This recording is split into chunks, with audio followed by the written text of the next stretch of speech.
चलिए दोस्तों, आज का क्वेश्चन शुरू करते हैं हम लोग। और इससे पहले आप लोग हमारे चैनल को सब्सक्राइब कर लें ताकि इसी तरह का क्वेश्चन आपको मिलता रहे। चलिए, आज का पहला क्वेश्चन है 2011 की जनगणना में किस राज्य में सबसे कम जनसंख्या घनत्व था। क्वेश्चन मैं फिर से एक बार पढ़ देता हूँ, ध्यान से सुनिएगा। 2011 की जनगणना में किस राज्य में सबसे कम जनसंख्या घनत्व था।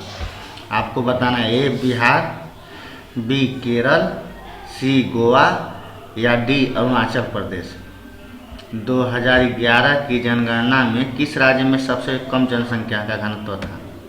तो इसका आपको सही आंसर बताना है और इसका सही आंसर है आपको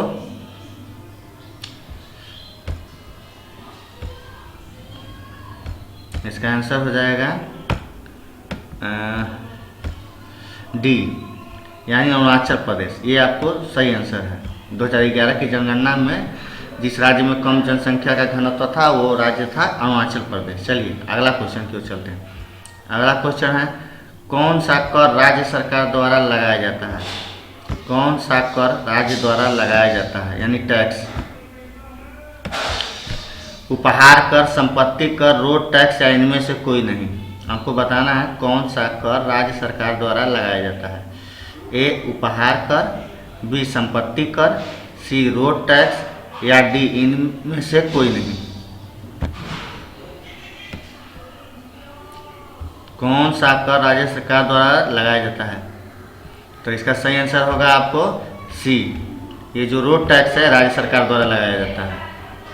चलिए अगला क्वेश्चन है, तीसरा जो क्वेश्चन है वो क्वेश्चन है आपको, निम्न में से कौन सुमेलित नहीं है।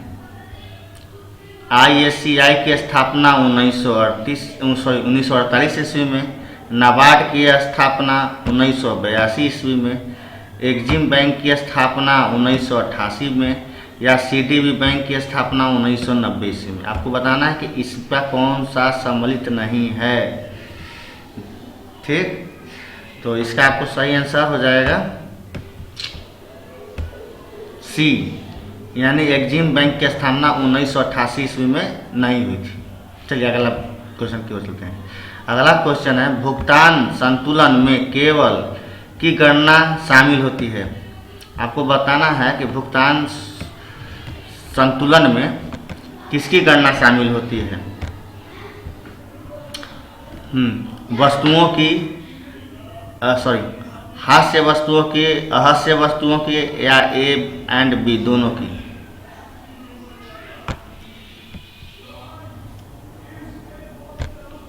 इसका सही आंसर होगा सी, ए एंड बी दोनों की, इनमें दोनों वस्तुओं की।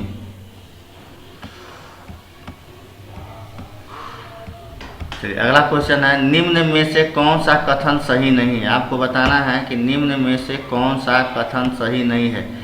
ए व्यापार के भुगतान में केवल दृश्य वस्तु शामिल है। भुगतान की शेष राशि अकाउंटिंग में हमेशा संतुलित होती है। जब निर्यात आयात से अधिक होता है तो भुगतान का संतुलन प्रतिकूल हो जाता है, या इनमें से कोई नहीं। निम्न से कौन सा कथन सही नहीं है आपको बताना है। तो इसका सही आंसर हो जाएगा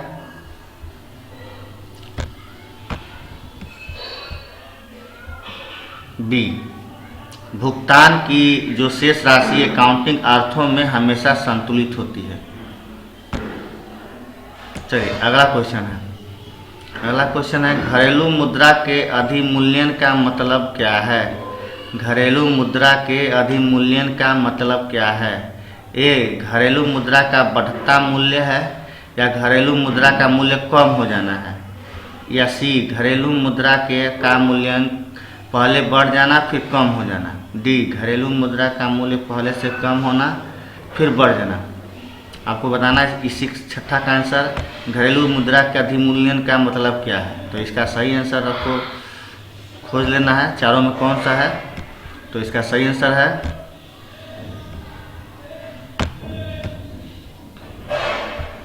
ए, घरेलू मुद्रा का बढ़ता मूल्य है। और घरेलू मुद्रा के अधिमूल्यन का मतलब है घरेलू मुद्रा का बढ़ता मूल्य, ना कि घटता। चलिए अगला क्वेश्चन है, सातवां क्वेश्चन है, मुद्रास्फीति वह अवस्था है जिसमें मुद्रा की कीमत घट जाती है। बी, मुद्रा की कीमत बढ़ जाती है। या सी, मुद्रा की कीमत पहले बढ़ जाती है फिर कम हो जाती है। डी, मुद्रा की कीमत पहले कम होती है फिर बढ़ जाती है। आपको बताना है कि मुद्रास्फीति वह अवस्था है जिसमें, देखिए इस बार ये 2021 के STET के कंप्यूटर साइंस के परीक्षा में ये क्वेश्चन आया हुआ था। चलिए, मुद्रास्फीति वह अवस्था है जिसमें मुद्रा की कीमत घट जाती है, बढ़ जाती है या दोनों होती है, यही आपको बताना है। इसका सही आंसर है ए, मुद्रा की कीमत घट जाती है, मुद्रीकरण जिसको बोलते हैं, मुद्रास्फीति। चलिए, एक सरकार अपनी मुद्रा का अवमूल्यन क्यों करती है?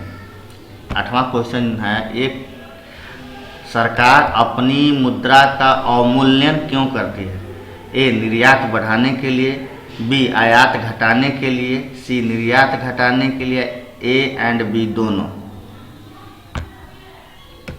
चलिए, एक सरकार अपनी मुद्रा का अवमूल्यन क्यों करती है आपको बताना है। निर्यात बढ़ाने के लिए, आयात घटाने के लिए, निर्यात घटाने के लिए, ए एंड बी दोनों। तो इसका सही आंसर हो जाएगा डी। चलिए, अगला क्वेश्चन है आज का, निम्न में से कौन सा कथन सही नहीं है? ए, जन्म दर एक वर्ष के दौरान आबादी में प्रति 1000 जन्मों की संख्या है। या बी, ब्लू चिप एक कंपनी है जो एक निवेश पर वापसी की गारंटी नहीं देती है। या सी, बुल एक व्यक्ति है जो शेयर बाजार के बारे में आशावादी है। या डी, बूम अर्थव्यवस्था की एक स्थिति है जहां मूल्य और रोजगार अधिकतम होता है। इसका आपको सही आंसर बताना है। निम्न से कौन सा कथन सही नहीं है बताना है, नहीं है। चलिए, इसका आंसर होगा आपको बी, ये जो दिया हुआ है बी, ब्लू चिप एक कंपनी है जो एक निवेश पर वापसी की गारंटी नहीं देता, ये गलत है, क्योंकि ब्लू चिप एक कंपनी जो निवेश पर वापसी की गारंटी देता है। चलिए, आगे की ओर 10वां क्वेश्चन जो आज का लास्ट क्वेश्चन है, हम आपसे यही आग्रह करते हैं कि हमारा चैनल को आप लोग सब्सक्राइब करें ताकि इसी तरह का क्वेश्चन आपको आगे मिलता है। चलिए, अगला क्वेश्चन है, भारत के कृषि क्षेत्र में किस तरह की बेरोजगारी पाई जाती है? भारत के कृषि क्षेत्र में किस तरह की बेरोजगारी पाई जाती है? स्थितिजन्य, स्वैच्छिक या प्रतिरोधात्मक या छिपी हुई? तो इसका सही आंसर होगा डी, छिपी हुई। भारतीय कृषि क्षेत्र में छिपी हुई तरह की बेरोजगारी होती है, इसका पता नहीं चलता है किस तरह की बेरोजगारी है। तो आज का क्वेश्चन यही समाप्त होता है। हम आशा करते हैं कि आपको आज का क्वेश्चन अच्छा लगा होगा। तो मिलते हैं नेक्स्ट क्वेश्चन में, तब तक के लिए आप लोगों का दिल से धन्यवाद।